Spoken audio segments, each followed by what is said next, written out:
É um ponto de partida, eu acho, para todos os teólogos, eu acho que vocês concordariam comigo, que Deus manda a gente cantar. Isso está muito claro na Bíblia, né?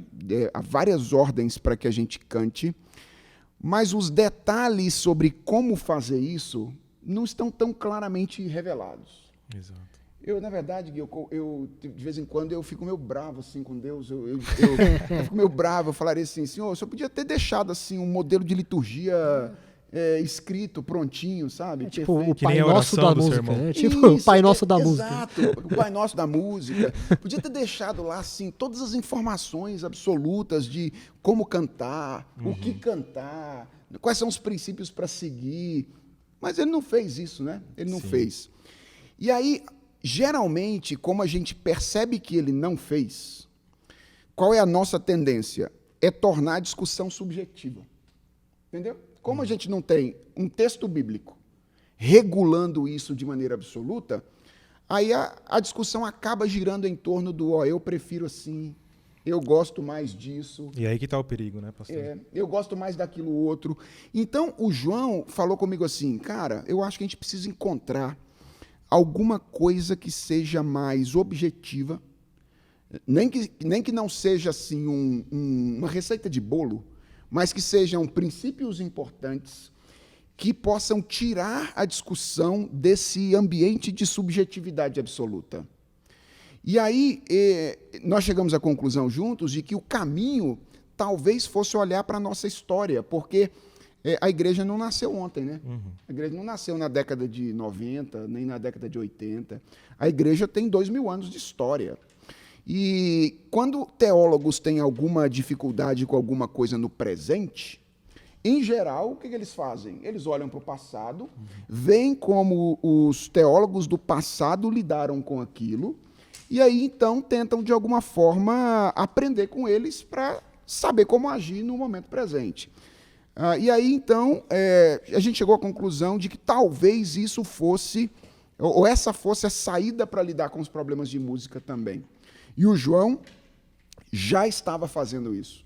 Então, ele já estava comprando material, fazendo pesquisas, levantando artigos acadêmicos que, de alguma forma, tratavam da maneira como o berço da nossa tradição, que é a tradição calvinista, lidou com essa questão no passado.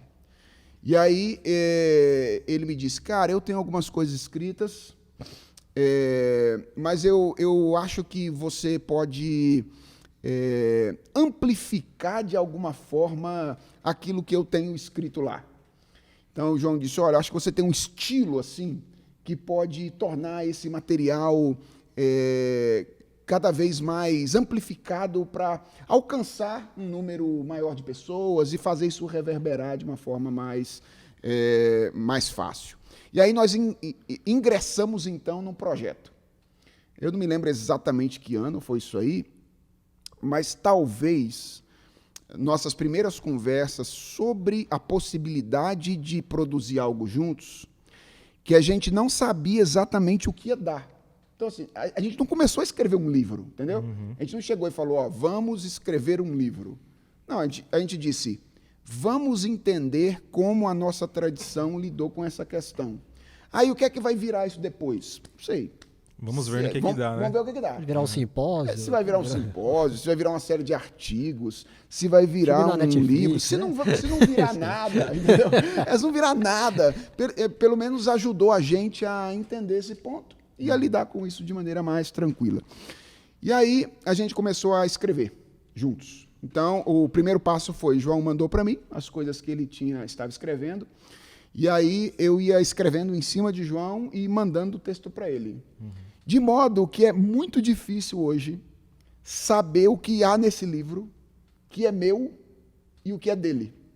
Porque ele é um trabalho assim a quatro mãos, diferente de outros livros em que um autor escreve um capítulo, outro autor escreve outro capítulo.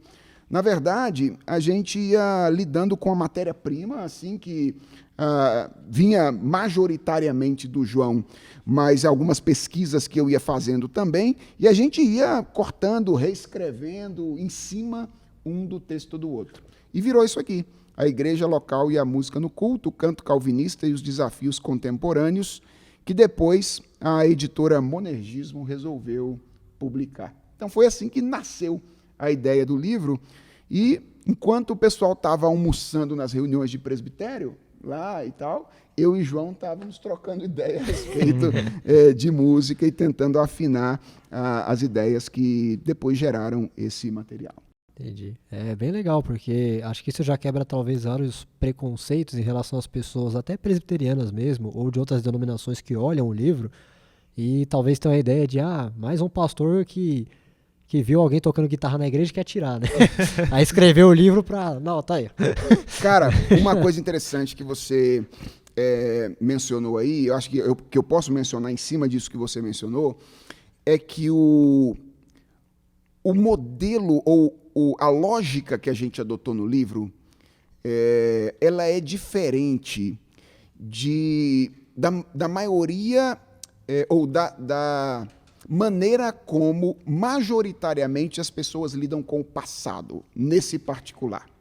Então, assim, existem vários outros livros estudando música no período da Reforma, vários outros.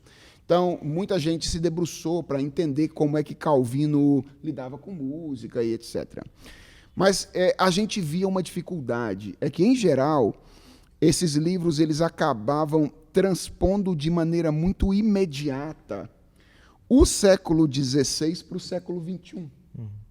Então, era assim, em geral, pessoas que perceberam o tesouro que era o Saltério de Genebra, por exemplo, que é o documento musical, não é? Não sei se eu posso falar assim, posso falar? Documento musical? Pode, Saltério sim. É um documento musical? Sim, com certeza. Eu estou dizendo isso, pessoal, porque eu sou pastor, eles são músicos, ok? Então, eles sabem muito mais de música do que eu e João, que somos dois aventureiros aqui lidando com música. O Saltério tem partitura, então ele pode ser chamado de documento musical, né? Se fosse apenas letra, não poderia, talvez, né? Tá, isso, ele tem, exatamente.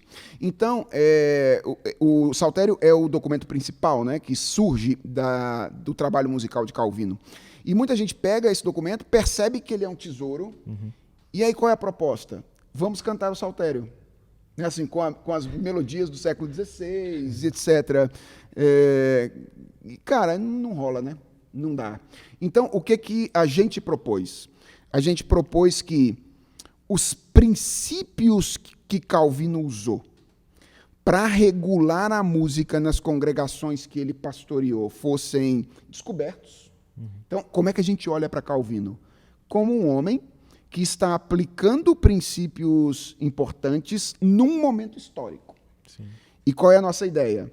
Que uma vez descobertos esses princípios que ele aplicou, que a gente agora transponha para o século XXI e pergunte o que a gente faz agora com os princípios que ele aplicou no século XVI. Porque, afinal de contas, esse é o nosso desafio, né? Deus chamou Calvino para servi-lo no século XVI. Sim. Deus nos chamou para servir a ele no século XXI. Então, a nós cabe entender o nosso tempo e aplicar esses princípios para agora. Então, assim, a gente gosta de guitarra. Não tem como fugir disso. A gente não é contra a guitarra, não. Até bateria, a gente acha que não tem problema. Então, legal. Então, para quem tinha algum preconceito em ler o livro, porque talvez fosse se deparar com ideias contrárias a estilo musical ou timbres de instrumentos e etc., né? Acho que já pode se aproximar do livro com um pouco mais de carinho, assim, né? Sem ficar com tanto medo disso, né?